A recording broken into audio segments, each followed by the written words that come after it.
All right, guys, it's time for Wine, Music, and Games number 36.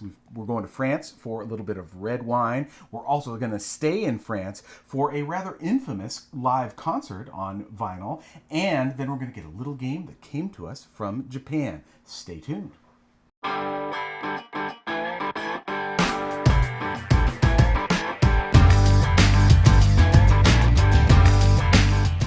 So how you doing, everybody?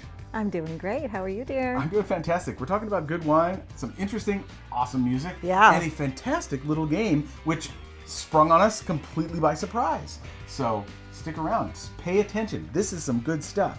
Before I go any further, remember, subscribe, hit the bell below so that you know we come out every Tuesday, or try to as much as we can. And we look forward to hearing your comments. Make a comment below and let us know what you think. All right, Shell, what do we got for wine this time? Well, we have a wine produced by Kirkland brand, which is from Costco. Now, some people may go, oh, that's kind of weird or whatever, but you never know what you're going to get. That's true. And if you're familiar with Costco, which I'm sure most of you are, a big warehouse store, everything they have there is priced just right. Okay, so that makes you want to... their brand. Their brand of Kirkland. I mean, I have so many Kirkland clothes and stuff like that. I mean, they do great pricing. And this is one where you can see it's from France, and you can see this like the glass is all up embossed and stuff, yes. made it look really fancy. And we had heard on another podcast somebody bought this one and they liked it. And we like Gigondas. And this one does not disappoint. It is a very good Gigondas. So just because it says Kirkland doesn't mean you shouldn't try it, or that it's going to be good or that's going to be bad. You know, you have to see what your tastes like. But we like this wine quite a lot. Yeah. We aerated it a few times because the first really taste, the smell was pretty good, and but the taste was just like, it's okay. And then, oh my gosh, after we aerated it about 4 times, oh, the nose smelled so good, and it tasted great too. It's really important to do that. Yeah.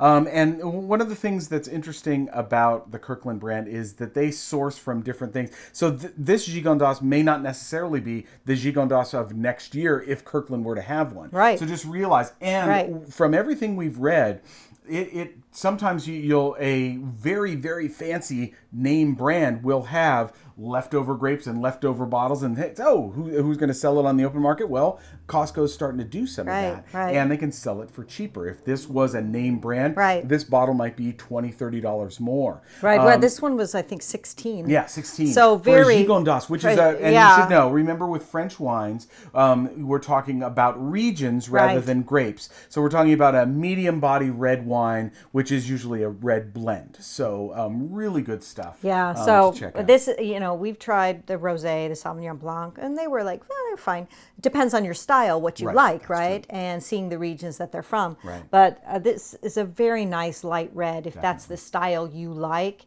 and you want to have something that could go with a mix of foods, I think this is the one you would appreciate it.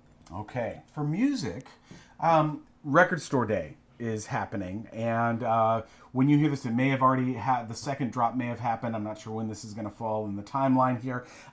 So there was one in June, and then there's one in July this year. There were 3 last year.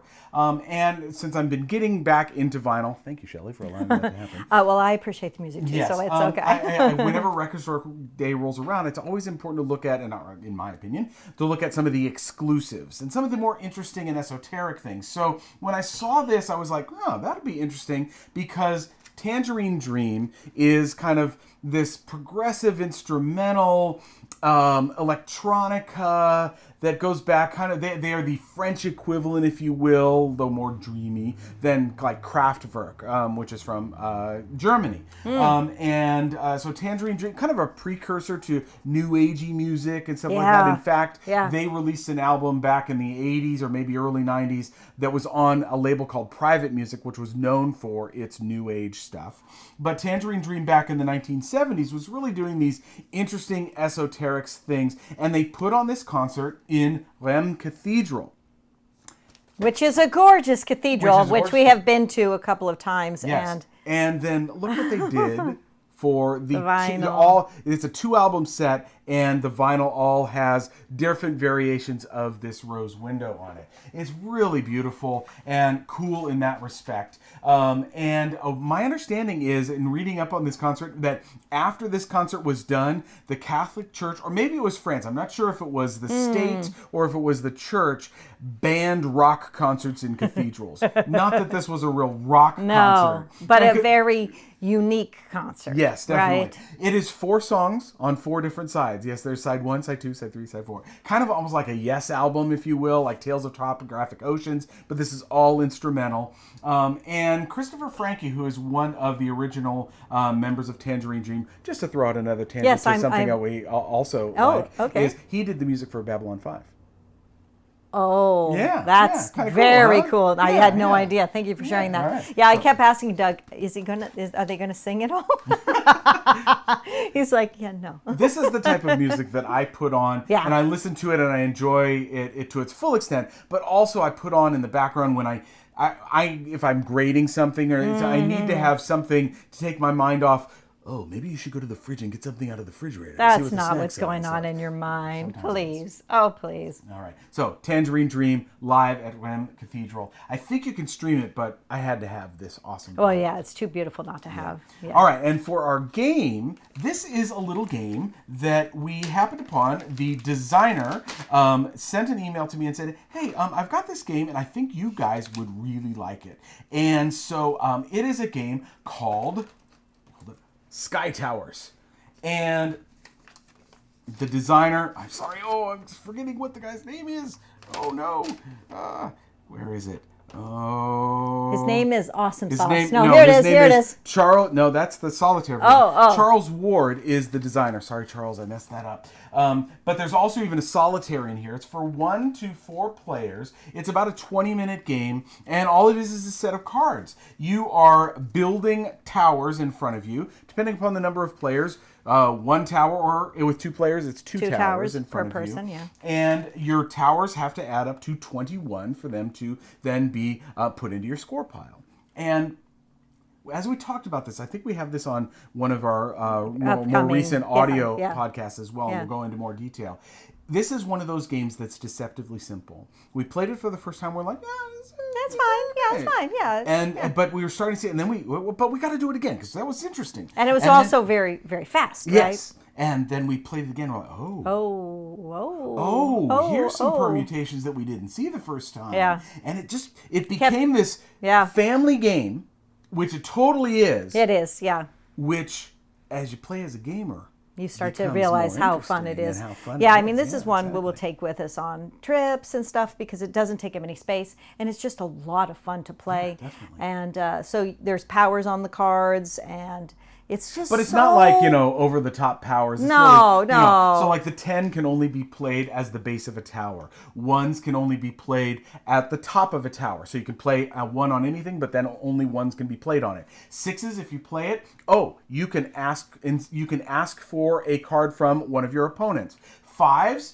Everybody has to discard their hand all the way down to 5. Even the person who played the 5. And so you have this back and forth that's going on. You know how many of each card there is. So here's a 10, and know how it sees there are 5 10s in the deck. That's very nice, which is really nice. Yeah, exactly. It tells you what's there. But then the scoring is only how many kites you have on all of the cards that you had in your completed towers at the end of the game. So you'll notice that 10 has 10s have none. And certain ones that have really better powers may not have any kites on them. As well. Exactly. And you have to get to exactly 21, and you can't play the same card that someone else has at the top of their tower. Even with 2 players. So I have 2 towers. Shelley can't play either of those my top cards, that number that's on there. Yeah. So it's a way of like, it's just really cool. Interesting game. Yes, yeah. I really enjoyed this game, and it has really come alive for us. Again, Charles Ward, had to look again, sorry Charles.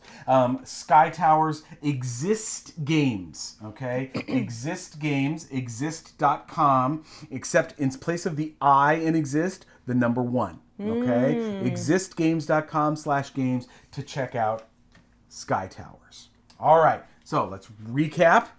This is a lovely Gigondas by Kirkland, Of all Costco brand. And Exactly. of course, it is from France because you know that because it's a Gigondas. Exactly. And going back to France, Tangerine Dream live at Reims Cathedral with the beautiful, Gorgeous. colored vinyl. All right. And finally, Sky Towers, Charles Ward. Great little deck of cards. Awesome. Check it out from Exist Games. ExistGames.com. Replace that I with a 1, and you can check out and see what Charles has got for you. You guys would really like this one. And Charles, we think it should be in Target. Yeah, we It's that totally good. do. Yeah, we totally do. All right. That'll do it for this week. Subscribe, comment below. We'd love to hear from you, and we will see you next week. Take care. Bye.